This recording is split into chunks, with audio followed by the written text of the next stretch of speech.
في دم نزل لوحده من الحلم كده يبقى في سرطان في الثدي؟ معاكم دكتورة سارة زيتون، استشاري جراحات أورام الثدي التجميلية. والإجابة طبعا لا. 90% من أسباب الدم من الحلمة الحمد لله بتبقى أسباب حميدة، و10% بس هي اللي بتبقى أسباب ممكن تبقى بعديها أورام أو سرطان في الثدي. ايه هو سبب الدم من الحلمة اللي منتشر والشائع جدا؟ بنسميها الزوايد اللحمية او اللحمية داخل القنوات اللبنية، ودي حاجة بتطلع جوه القنوات اللبنية بتتسبب في العرض بتاع الدم، وبتبقى حميدة مفيش منها مشكلة.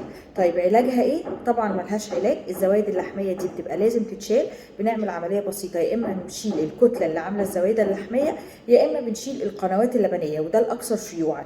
بنشيل القنوات اللبنيه اللي ورا الحلمه وبنحللها، ولما بيثبت انها زوايد لحميه حميده بنبقى كده مفيش اي مشكله خالص ومفيش اي ضرر، او الحاله ديت ما بتبقاش اكثر عرضه للتعرض لاورام الثدي، بترجع طبيعيه تماما زيها زي اي ست في الدنيا.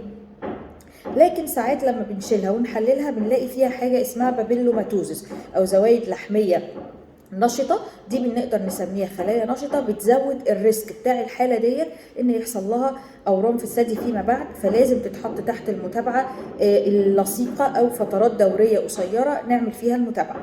والنوع الثالث من اللي ممكن يطلع لي في العينه بعد ما نعمل استئصال القنوات اللبنيه اللي هي خلايا ما قبل التحول، او اللي بنسميها الDCIS، ودي بتبقى مرحله صفر في اورام الثدي، اللي بعد كده لو سبناها عرض الدم ده هيتحول لكتله وهيتسبب بعد كده في سرطان في الثدي.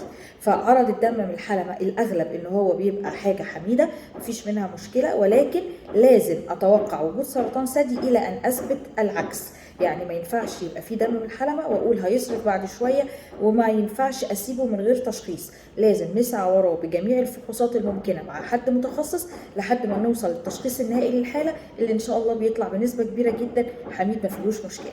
يا رب اكون افدتكم. لا تنسوش تعملوا لنا سبسكرايب لليوتيوب والفيسبوك والتيك توك والانستجرام. اشوفكم فيديوهات تانية كتير ان شاء الله.